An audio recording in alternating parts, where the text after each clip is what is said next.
ጤና ይስጥልን የተወደዳችሁ የኤስኤን ቴሌቪዥን ቤተሰቦች እንደምን ቆያችሁን? ከኤስኤን ቴሌቪዥን ለሰዓቱ ያዘጋጀንላችሁ መረጃዎች ከዚህ እንደሚከተለው ወደ እናንተ ማድረስ እንጀምራለን።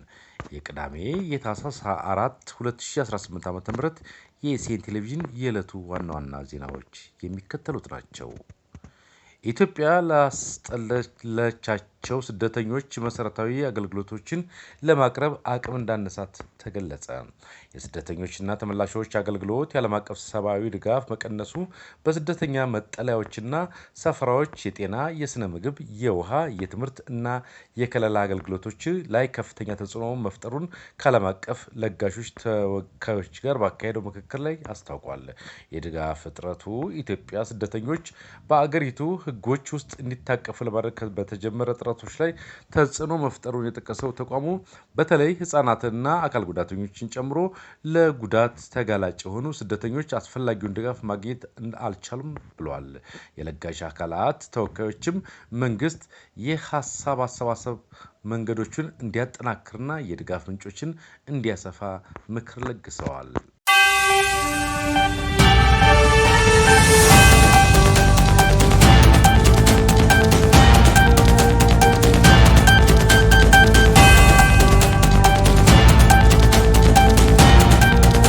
የአዲስ አበባ ቱሪዝም ኮሚሽን አንደኛውን የከተማ የቱሪዝም ፎረም ማዘጋጀቱን ገለጸ። የአዲስ አበባ ቱሪዝም ኮሚሽን የከተማዋን የቱሪዝም መዳረሻዎች ለማስተዋወቅ ግንዛቤ ለመፍጠርና የዘርፉ ተዋናዮች የሚሳተፉበትን አንደኛውን የቱሪዝም ፎረም ከነገ እሁድ ከታህሳስ 5 ቀን እስከ ታህሳስ 7 2018 ዓ.ም በአራዳ ፓርክ እንደሚያካሄድ ገልጿል። ዝግጅቱን አስመልክቶ ታህሳስ 2 ቀን 2018 ዓ.ም የአዲስ አበባ ቱሪዝም ኮሚሽን ኮሚሽነር አቶ ሁንዴ ከበደ በሰጡ ጋዜጣዊ መግለጫ ከተማዋ ያላትን እምቅ የቱሪዝም ሀብት በማልማትና በማስተዋወቅ ከዘርፉ ተጠቃሚ ለማድረግ የሚያስችሉ በርካታ ስራዎች እየተከናወኑ መሆኑም ተነግሯል።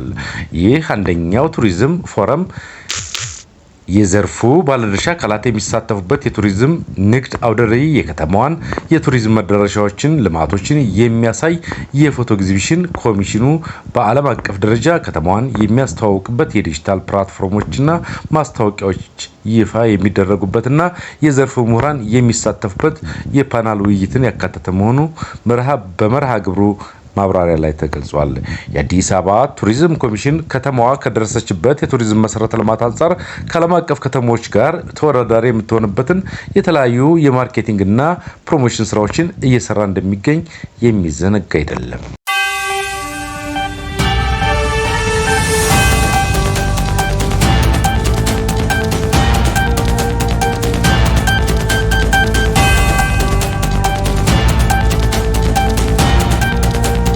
ታዋቂዋ የማስታወቂያ ባለሙያና ጋዜጠኛ ድርሹ ዳና የሁሉ ብድርና ቁጠባ ብራንድ አምባሳደር ሆና ተሾመች።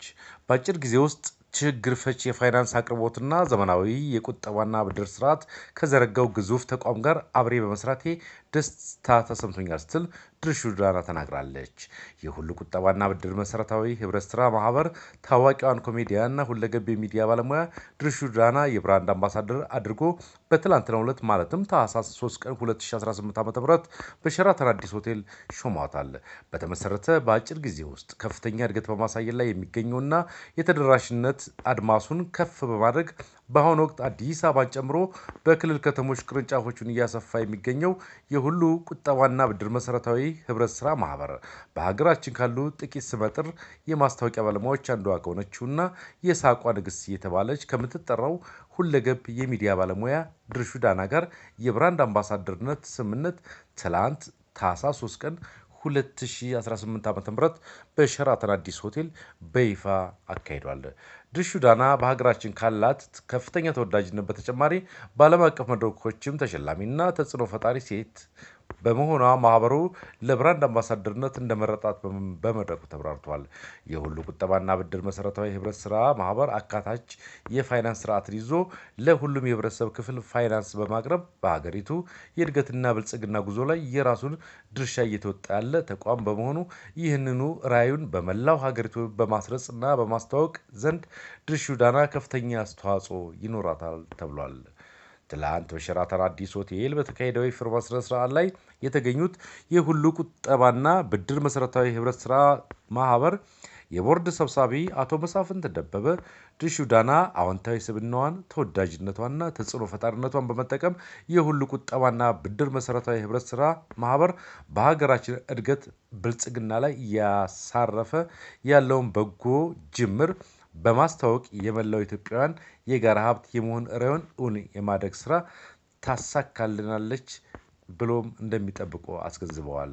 የሁሉ ቁጠባና ብድር መሰረታዊ ህብረት ስራ ማህበር ከዳና ኮኔክሽን ጋር ያደረገው የስራውን ስምምነት የአንድ ዓመት ሲሆን በተለያዩ የማህበራዊ ሚዲያ አማራጮች የማስታወቂያና የይዘት ስራዎችን የማሰራጨት ተግባራትን ያካትታል ሲባል ሰምተናል።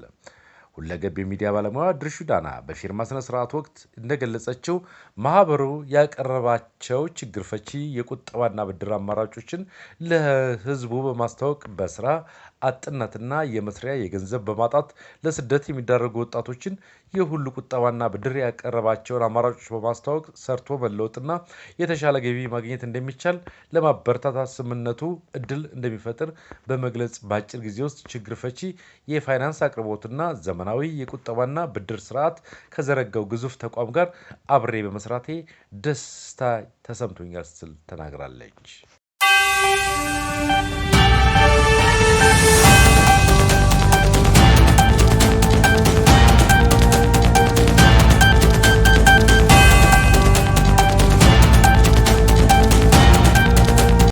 ህዳሴ ገበያ የገና ኤክስፖ 2018 ሊካሄድ እንደሆነ ተገለጸ። ከ450 በላይ የሚሆኑ የሀገር ውስጥና ከ10 ሀገራት የተውጣጡ ልዩ ልዩ አምራቾችና አገልግሎት ሰጪዎች የሚሳተፉበት ደማቅ ኤክስፖ ዛሬ ከታህሳስ 4 እስከ ገና ዋዜማ ማለትም ታህሳስ 28 ቀን 2018 ዓ.ም ድረስ በዳሶማ ትሬዲንግ ኃላፊነቱ የተወሰነ የግል ማህበር አዘጋጅነት እንደሚከፈት አዘጋጆቹ ትላንት ታህሳስ 3 ቀን 2018 ዓ.ም በኢንተርሌክዠሪ ሆቴል በሰጡ ጋዜጣዊ መግለጫ አስታወቁ። መግለጫውን የሰጡት ወይዘሪት አዲስ አለም ያዕቆብ የዳርሶማ ትሬዲንግ ተወካይ፣ ጋዜጠኛ አብርሃም ግዛው የዳርሶማ ትሬዲንግ ህዝብ ግንኙነት ኃላፊ፣ አርቲስት ስለሺ ደምሴ የድርጅቱ አማካሪ ሲሆኑ ኤክስፖ የአንድነት እና አብሮነታችን መሰረት የመተባበራችን ምልክት ከምንም በላይ የሉዓላዊነትና አይበገርነታችን ማህተብ ከሆነው ከታላቁ ቀለመ ደማቁ የኢትዮጵያ ህዳሴ ግድብ ስሙን ተወሶ ህዳሴ ገበያ የገና ኤክስፖ 2018 በሚል መሪ ቃል እንደሚካሄድ አስታውቀዋል። በዘንድሮ ኤክስፖ ላይ በሀገሪቱ የሚገኙ የፋይናንስ ተቋማት፣ የሪል ስቴት አልሚዎች፣ የተሽከርካሪ መኪና አስመጪዎች፣ የሸማች ማህበራት፣ የሸቀጣሸቀጥና የዕለት ፍጆታ አቅራቢዎች፣ የአዋቂና የህፃናት አልባሳት እንዲሁም የቤት ውስጥ አምራቾች እና የፈርኒቸር ውጤቶች የሚያቀርቡ ተቋማት ወኪሎች፣ አገልግሎት ሰጪዎችና ሌሎችም ተቋማቶች የሚሳተፉ ይሆናል ተብሏል። የተጋነነውን የዋጋ ንረት ለማስቀረት ሸማቹ ምርቱን ቀጥታ ከአምራችና አስመጪዎች ላይ የሚገበያይበትና ምቹ ሁኔታ የሚፈጥር ሲሆን የህፃናት ጌም ዞኖች እንዲሁም ጣፋጭ ምግቦችን ዝግጅቱን ለማድመቅ ልዩ ልዩ የመድረክ ስራዎች የተዘጋጁ ሲሆን ወጣትና አንጋፋ ድምፃውያን እስከ ዝግጅቱ ማብቂያ የሙዚቃ ስራዎቻቸውን ያቀርባሉ ተብሏል።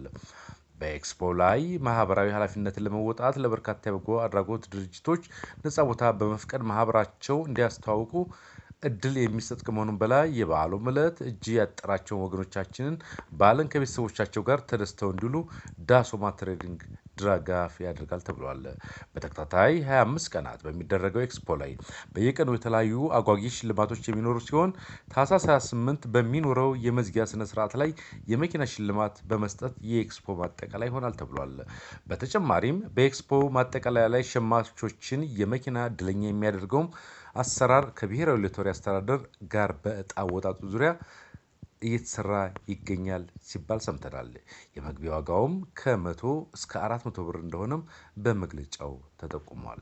አብራችሁ ስለሆናችሁ ደስ ብሎናል። የኤሲኤን ቴሌቪዥን የዩቲዩብ ቻናልን ሰብስክራይብ በማድረግ በየዕለቱ መረጃዎችን በማስረጃ ያገኙ። ሁሉንም የማህበራዊ ሚዲያ ገጾቻችንን በመወዳጀት ቤተሰብ ይሁኑ። ኤሲኤን ቴሌቪዥን የሁላችንም ድምጽ